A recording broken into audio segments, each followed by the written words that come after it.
Today we're going to be taking a look at removing the battery tray out of a ULXD wireless microphone. Did not see much at all on the internet on how to do this, and it's kind of complicated. So I thought we'd make a video to help some people out. So here's the Shure replacement parts. Our friends at Full Compass, probably the best place. We are a dealer for Shure, but they usually can get really good prices on all that. So very involved on this. I've already pulled this part off, but I just wanted to show you before I got too deep in it. So first step is you would take off your battery cover, which we've had to do all this with one hand. And there are quite a few screws and quite a few different little things you're gonna have to have. So I've already taken some screws off. As you can see, that's fallen out. There are two screws that are right here. Sorry for all the camera movement. And those are tiny little guys. They're actually the little bitty ones right there.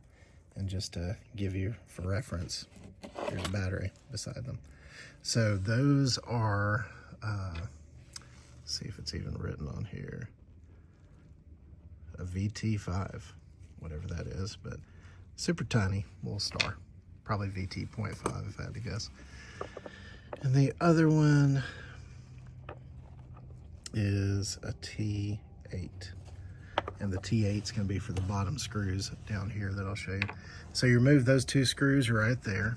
And then on the bottom here, there are going to be a screw right where my thumb is. And on the opposing side, where my index finger is, you'll remove those screws. That allows this cap to come off, exposing the antenna. Have to solder some things in a moment for the antenna. So then after you have these screws off, you can pop open the battery compartment, and then you can take this piece off, which also will be hard to do with my hand, but we'll try to do it. I'll actually pause just to get it off. And when you get that part loose, it will just come off. And then our screen. So here's where it got a little complicated. I ended up using this tiny little tool that I carry in my pocket all the time, and had to get in the corner over here. And I hated to pry it up, which we can just make that cleaner and put the phone down where it's not as shaky. And I just had to keep prying until I had it up enough to put another small screwdriver here. Once this guy pulls off, you can see here that it's just clips that are holding onto that, which is kind of interesting. So once you get to that point, you've got your screen and you have this switch. This should just pull off. I haven't really gotten to this point yet. Yeah, very easily just pulls off. We'll leave it to the side. And then the next part, we're going to get to the inside here, and we have to take this gold ring, which is basically just a snap ring, out. And to do that, I'll try to lift it up, get it in the camera view. As you can see the holes at the very top of the screen. Just get some snap ring pliers, and then you will use the snap ring pliers to squeeze it in and then pull out. So we'll get that out. So the next thing that we're going to do is take this little bit of orange tape off and unsolder right where the tip of my finger is. And that will allow us to take the antenna separate from the module.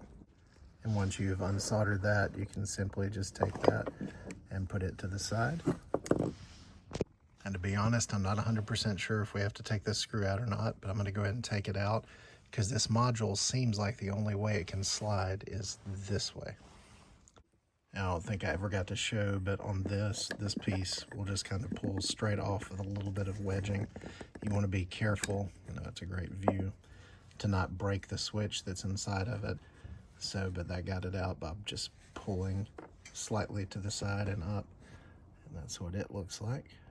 And at the bottom of the mic, there is also a Phillips head screw right here that it looks like we might have to take out because of this shim piece being too large.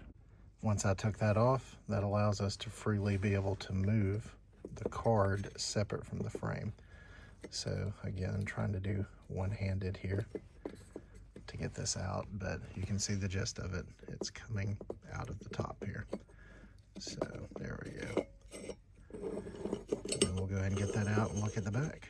So I did want to point out, this is, I guess, the original. And as you can see, as I zoom in, there's a gap in between the battery terminal, I guess you could call that. And then I'll put this down and get the replacement in place of where it's focused. And on the new one, there is this rubberized plastic, which seems to make this much more durable. When you push in on that, it's just much less likely for that to break. So I think Shure is aware that there is a problem and they're attempting to fix it. And these little shims, I don't know if they're necessary. The white piece that you see there came off of the back of this. So on the back of the circuit board, there is a screw there, and then it looks like there is a black screw right here that we're gonna have to take out. And then when you flip it over, there are 3, so 1, 2, and 3 that we'll take out, and I've already loosened those. And that should allow us to be able to take this part off in a second. And on further investigation, it looks like you'll have to take this portion and pull out on it. So, move the camera further away. You'll have to take where the capsule screws in and go outwards. And hopefully it's just a pin, but we'll see. There's no way for this to separate with that still on there.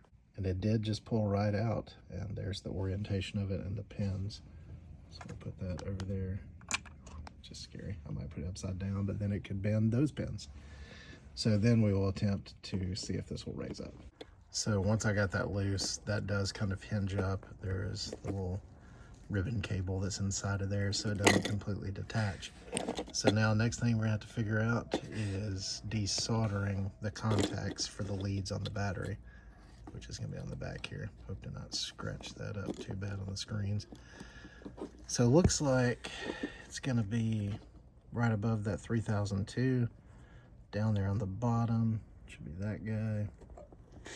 Then we have over here, looks like this one up here, and that one down there. So we'll try to desolder those using a desolder station, which currently is out on one of our installs, so that'll get interesting, but we'll see if we can get them out. So since I don't have the desoldering station here, I'm gonna go the old school method and just try to wick it up with some copper and flux. Of course, without having our desoldering kit, this is being terrible. So we have some crap from Temu, the only order I've ever made from Temu, some guitar picks. I'm gonna try to wedge a guitar pick in between these little parts here. That way there's some upward pressure while I'm soldering to hopefully help get this loose. So we finished the install and got our desoldering station. Even with that, I'm having to slowly desolder, and it won't focus, and just keep adding picks with it, trying to suck it down. It's kind of crazy how hard this thing is to get loose. So this has just been a painstakingly slow process of stacking picks in there and slowly vacuuming out these, but we have finally have success to where we can take this off. All right, so once you finally get the thing out, got somebody here to assist me with holding. Come back this way, and then very carefully, because mine has that little film camera, or film, sorry, I don't know what it's called. Go out through here. And then we're finally out, and we can throw this piece of crap away. Putting this back together is gonna be the exact opposite. This is the new one. I'm gonna be holding a little bit of pressure here as I heat up here to add a little more solder. Same thing on the other ends. And we will do the exact opposite and put it back together to test it. That's soldered back on, turning it on just to make sure. First off, it'll turn on, and that's what I was scared of. Calculation error. So that's the little things that are under the battery, which I'll pull them off, show you. Well, guys, here.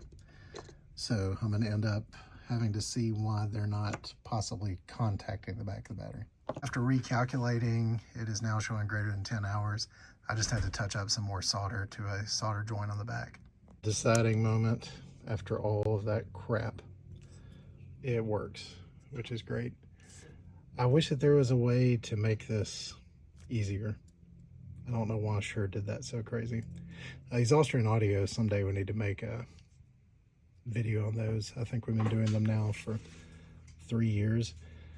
DPA has purchased them, and so you're about to, I don't know if they're going to be called DPA, but DPA is now going to have Austrian Audio make their large capsule things. So we've had great luck with them. There's a diaphragm on the bottom and the top. It is a dynamic, but it takes phantom power. Ends up making this be reverse polarity. So lots of rejection from the back. Yay, greater than 10 hours. So I think we're good. Now that I know how cheaply put together some of this is, kind of worries me about these.